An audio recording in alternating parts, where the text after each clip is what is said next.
Hello guys, പുതിയൊരു വീഡിയോയിലേക്ക് എല്ലാവർക്കും സ്വാഗതം. ഇന്നത്തെ നമ്മുടെ റെസിപ്പി എണ്ണ ഒരു ലേശം പോലും ചേർക്കാത്ത വളരെ ഹെൽത്തി ആയിട്ടുള്ള ഒരു റെസിപ്പിയാണ് കേട്ടോ. ഇത് നമ്മൾ ആവിയിൽ പുഴുങ്ങിയെടുത്തേക്കുന്നതാണ് കേട്ടോ. അപ്പോൾ വട്ടയപ്പം പോലെയൊക്കെ തന്നെ ഇരിക്കുന്ന ഒരു പലഹാരമാണ്. ഇത് മക്കൾക്കൊക്കെ എന്തായാലും ഇഷ്ടപ്പെടും. അപ്പോൾ നമുക്കിത് എങ്ങനെയാണ് ഉണ്ടാക്കുന്നതെന്ന് നോക്കാം. നമുക്കിതിന് വേണ്ടത് ഏത്തപ്പഴം വേണം കേട്ടോ. അപ്പോൾ അതിന് വേണ്ടിയിട്ട് ഞാനൊരു 3 ഏത്തപ്പഴം തൊലിയൊക്കെ കളഞ്ഞ് മുറിച്ച് ചെറിയ ചെറിയ കഷ്ണങ്ങളാക്കി വെച്ചിട്ടുണ്ട്. അത് നമുക്കിതാ നെയ്യിലിട്ടാണിത് വഴറ്റിയെടുക്കേണ്ടത്. ഇത്രയും മുഴുപ്പിലൊക്കെ അരിഞ്ഞെടുത്താൽ മതി. നമ്മളിത് ഉടയ്ക്കുന്നൊന്നുമില്ല, ഇതുവഴി തന്നെ ചേർക്കുകയാണ് കേട്ടോ. അപ്പോൾ ഇതാ പാത്രം എടുത്തിട്ട് അതിലേക്ക് ഒരു കുറച്ച് നെയ്യ് ഒഴിച്ച് കൊടുക്കാം. നമ്മളെടുത്തേക്കുന്ന ഏത്തപ്പഴം നമുക്കൊന്ന് വഴന്ന് കിട്ടാൻ പാകത്തിനുള്ള നെയ്യ് ഒഴിച്ച് കൊടുക്കണം കേട്ടോ. അപ്പോൾ ഇതാ ഇതിലേക്ക് പഴം ഇട്ട് കൊടുക്കാം. നമുക്ക് നന്നായിട്ടൊന്ന് ഇളക്കി ഒന്ന് വഴറ്റിയെടുക്കാം. പഞ്ചസാര ചേർക്കാത്ത, എണ്ണ ചേർക്കാത്ത വളരെ ഹെൽത്തി ആയിട്ടുള്ള ഒരു ഐറ്റമാണ് കേട്ടോ ഇത്. അപ്പോൾ എല്ലാവരും ഏത്തപ്പഴമൊക്കെ ഉണ്ടെന്നുണ്ടെങ്കിൽ എല്ലാവരും ഒന്ന് ഉണ്ടാക്കി പരീക്ഷിച്ച് നോക്കുക. എന്തായാലും മക്കൾക്കൊക്കെ ഇഷ്ടപ്പെടാതിരിക്കില്ല. നന്നായിട്ട് നമ്മുടെ പഴം വഴന്ന് വരുമ്പോൾ ആ പഴം ജസ്റ്റ് സൈഡിലായിട്ടൊന്ന് നീക്കി വെച്ചിട്ട് അതിൻ്റെ നടുക്കോട്ട് കുറച്ച് നെയ്യും കൂടി ഒന്ന് ഒഴിച്ച് കൊടുക്കുകയാണ്. നമുക്ക് എന്തെങ്കിലും നട്ട്സൊക്കെ ഉണ്ടെങ്കിൽ അതൊന്ന് വഴറ്റാൻ വേണ്ടിയിട്ടാണ് കേട്ടോ. പീനട്ടും കാഷ്യൂ ഏതാണെങ്കിലും കുഴപ്പമൊന്നുമില്ല. അപ്പോൾ ഞാൻ കുറച്ച് കാഷ്യൂ എടുത്തിട്ടുണ്ട്. അത് കൂടാതെ ഒരു 2-3 ബദാമും കൂടെ ഒന്ന് ക്രഷ് ചെയ്തിട്ട് ഇട്ട് കൊടുത്തിട്ടുണ്ട്. ജസ്റ്റ് നമുക്കൊന്ന് മൂത്ത് വരാൻ വേണ്ടി ഒന്ന് ഇളക്കി കൊടുക്കാം. അതിനുശേഷം എല്ലാം കൂടെ കൂട്ടി ഇളക്കിയാൽ മതി കേട്ടോ. അപ്പോൾ ആദ്യം ഇതത് വഴറ്റി എടുക്കേണ്ടതായിരുന്നു. അതുകൊണ്ട് ഞാൻ മറന്നു പോയിട്ടാണ് ഞാനിപ്പോൾ സെൻറ്ററിൽ ഇട്ടത്. അല്ലെങ്കിൽ നമുക്ക് നെയ്ക്കകത്ത് ആദ്യം ഇതൊന്ന് വഴറ്റി മാറ്റി വെച്ചാൽ മതി.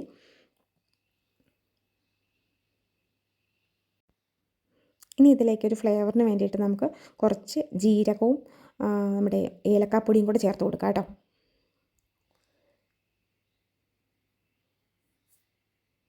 ജീരകം ഞാൻ ചുമ്മാ കൈ കൊണ്ടൊന്ന് ഞെരടിയിട്ട് ഇട്ട് കൊടുത്തതേ ഉള്ളൂ. കാരണം ഓൾറെഡി ഞാൻ നമ്മുടെ ഏലക്കാപ്പൊടി പൊടിച്ച് വെച്ചിട്ടുണ്ടായിരുന്നു. അപ്പോൾ ജീരകം അത്രയും ക്വാണ്ടിറ്റി പൊടിച്ചെടുക്കാൻ പറ്റാത്തതുകൊണ്ട് അത് ഞാൻ കൈ കൊണ്ടൊന്ന് ഞെരടിയിട്ട് ഇട്ട് കൊടുത്തതേ ഉള്ളൂ. ഇനി ഇതിലേക്ക് ആവശ്യം ഒരു കുറച്ച് തേങ്ങയും കൂടിയാണ് കേട്ടോ. അപ്പോൾ നമ്മൾ ഒരു അരമുറി തേങ്ങ ചിരണ്ടി വെച്ചിട്ടുണ്ട്. അതും കൂടി ഇതിലേക്ക് ഇട്ട് നമുക്ക് നന്നായിട്ടൊന്ന് വഴറ്റിയെടുക്കാം.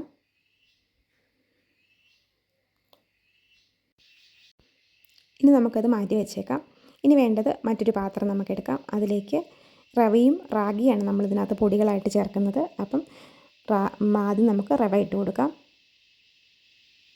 ഞാനിവിടെ വറുത്ത റവയാണ് കേട്ടോ എടുത്തേക്കുന്നത്. ഇനി ഇതിലേക്ക് നമ്മൾ വെള്ളമല്ല ചേർക്കുന്നത്, പശുവിൻ പാലാണ്. അപ്പോൾ ഞാൻ പാലൊഴിച്ച് കൊടുക്കുകയാണ്. ഒരു ഗ്ലാസ് പാലെടുത്തിന് ഒഴിച്ചിട്ടുണ്ട് ഇതിനകത്തേക്ക്. ഇനി റവ എടുത്തതിൻ്റെ നേരെ പകുതി നമ്മൾ റാഗിപ്പൊടിയും കൂടെ ചേർത്ത് കൊടുക്കുകയാണ്. ഈ വെള്ളം ഒഴിച്ചല്ല നമ്മൾ കുഴയ്ക്കാൻ പോകുന്നത്.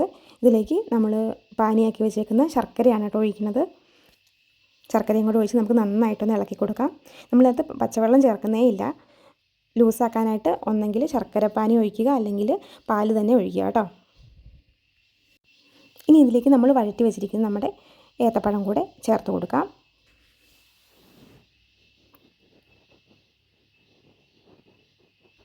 ഇതിനകത്ത് നമ്മുടെ ശർക്കരയ്ക്ക് പകരമായിട്ട് പനങ്കൽക്കണ്ടാണ് ചേർക്കുന്നതെന്നുണ്ടെങ്കിൽ ഷുഗർ പേഷ്യൻസിന് പോലും കഴിക്കാൻ നല്ലതാണ് കേട്ടോ. വളരെ ഹെൽത്തി ആയിട്ടുള്ള ഒന്നാണിത്. അപ്പോൾ ഇതാ ഒരു കുറച്ച് ശർക്കരപ്പാനിയും കൂടെ ഞാൻ ഒഴിച്ച് കൊടുത്തിട്ടുണ്ട്. ഇനിയും നമ്മുടെ മാവ് ലൂസായി വന്നിട്ടില്ല എന്നുണ്ടെങ്കിൽ ഇതിലേക്ക് പാല് തന്നെ ചേർത്ത് കൊടുക്കുക കേട്ടോ.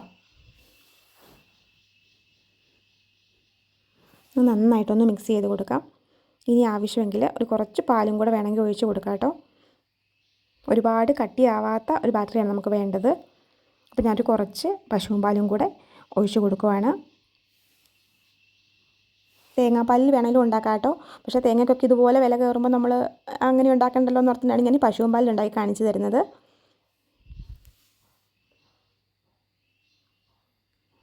മണിക്കൂറുകളോളം റെസ്റ്റ് ചെയ്യാനൊന്നും വെക്കുന്നില്ലാത്തതുകൊണ്ട് തന്നെയും കുറച്ച് സോഡാപ്പൊടിയും കൂടെ ഞാനിത് ഇട്ട് കൊടുക്കുകയാണ് കേട്ടോ. 4 മണിക്ക് കുട്ടികൾക്ക് വരുമ്പോഴോ അല്ലെങ്കിൽ കുട്ടികൾക്ക് സ്നാക്ക് കൊടുത്ത് വിടുമ്പോൾ അത് നമുക്ക് ഈ സ്നാക്ക് ബോക്സിനകത്ത് അത് വെച്ച് കൊടുക്കാനും ഒക്കെ നല്ലതാണ് കേട്ടോ. വളരെ ടേസ്റ്റിയാണ്. പാലിലൊക്കെ ഉണ്ടാക്കുന്നതുകൊണ്ട് തന്നെ അതിൻ്റെ ഒരു ഫ്ലേവറും ടേസ്റ്റും ഒക്കെ ഇതിനുണ്ട്. അപ്പോൾ തന്നെ നമുക്ക് ഏത് പ്ലേറ്റിലാണോ നമ്മളിത് വെക്കാൻ പോകുന്നത്, അപ്പോൾ അതിലേക്ക് ഒരു കുറച്ച് നെയ്യ് തടവിയിട്ട് അതിൻ്റെ ബാറ്റർ നമ്മൾ ഒഴിച്ച് കൊടുത്താൽ മതി. ഒരു കുറച്ച് ഇങ്ങനെയൊക്കെ ഉണ്ടെങ്കിൽ ഇതായി 2-3 ഇങ്ങനെ വെച്ച് കൊടുക്കാം കേട്ടോ. ഒരു വെന്ത് കഴിയുമ്പോൾ ഒരു ഭംഗിയായിട്ടിരുന്നോളൂല്ലോ. അപ്പോൾ ഞാൻ എന്താ കുറച്ച് കാഷ്യൂന് വെച്ചിട്ടുണ്ട്. ഞാൻ നടുക്കൊരു ബദാമും കൂടെ വെക്കുകയാണ്. ഒരു വലിയ പ്ലേറ്റിനകത്തും പിന്നെ ഇത് 2 കുഞ്ഞു പാത്രത്തിനകത്തും വെക്കാനാണ് കേട്ടോ എനിക്കുണ്ടായിരുന്നത് മാവ്. അപ്പോൾ ഇതാ ഇതെല്ലാം സെറ്റ് ചെയ്ത് വെച്ചിട്ടുണ്ട്. ഇനി നമുക്കിത് ആവിയിൽ വെച്ച് പുഴുങ്ങിയെടുക്കാം. ഞാൻ ഈ പ്ലേറ്റിനകത്ത് വെച്ചത് ഇഡ്ഡലി തട്ടിനകത്ത് വെച്ചാണ് കേട്ടോ പുഴുങ്ങിയെടുത്തത്. ബാക്കി ഞാൻ ദാ ഇങ്ങനെയൊരു ആവി കയറുന്ന പാത്രത്തിലേക്ക് വെച്ച് വേവിച്ചെടുക്കുകയാണ് ചെയ്തത്. അപ്പോൾ ഇതാ 10 മിനിറ്റ് കഴിഞ്ഞപ്പോഴത്തേക്കും നമ്മൾ നല്ല വെന്ത് പൊങ്ങി വന്നിട്ടുണ്ട്. അപ്പം വെന്തോന്ന് അറിയാനായിട്ട് ജസ്റ്റ് ഒന്ന് കുത്തി നോക്കണം കേട്ടോ. സെൻറ്ററിലായിട്ടൊന്ന് കുത്തി നോക്കിയാൽ മതി. മാവൊന്നും പിടിച്ചിട്ടില്ല എന്നുണ്ടെങ്കിൽ വെന്തോന്ന് വിശ്വസിക്കാം കേട്ടോ.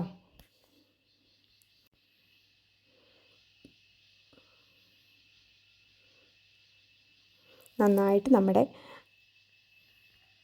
എണ്ണയില്ലാത്ത പലഹാരം ഇവിടെ റെഡിയായി വന്നിട്ടുണ്ട് കേട്ടോ. അപ്പോൾ അതാ വെന്ത് മൂന്ന് വശമൊക്കെ വിണ്ടി വന്നേക്കുന്നത് കണ്ടോ. അപ്പോൾ നന്നായിട്ട് വെന്തിട്ടൊക്കെ ഉണ്ട്. നമുക്കിനി ഇത് വാങ്ങി വെച്ച് തണുത്തതിന് ശേഷമാണ് ഇത് മുറിച്ച് നമുക്ക് പാത്രത്തിൽ നിന്ന് വിട്ട് കിട്ടത്തുള്ളൂ. അപ്പം നമുക്കിത് ഗ്യാസ് ഓഫ് ചെയ്ത് ഒന്നെടുത്ത് വെച്ച് ഒരു 10-15 മിനിറ്റ് ഒന്ന് തണുക്കാൻ വെയിറ്റ് ചെയ്യാം. തണുത്ത് കഴിഞ്ഞാൽ പിന്നെ ഒട്ടിപ്പിടിക്കൊന്നും ചെയ്യാതെ തന്നെ ഇങ്ങ് പൊളിഞ്ഞ് പോന്നോളൂ കേട്ടോ. അപ്പോൾ ജസ്റ്റ് കൈ കൊണ്ട് ഇതാ ഇങ്ങനെ ഒന്ന് അകത്തി കൊടുത്തതിന് ശേഷം ഇതൊന്ന് ഒട്ടിയെടുത്താൽ മതി, നമ്മുടെ കയ്യിലേക്ക് വന്നോളൂ.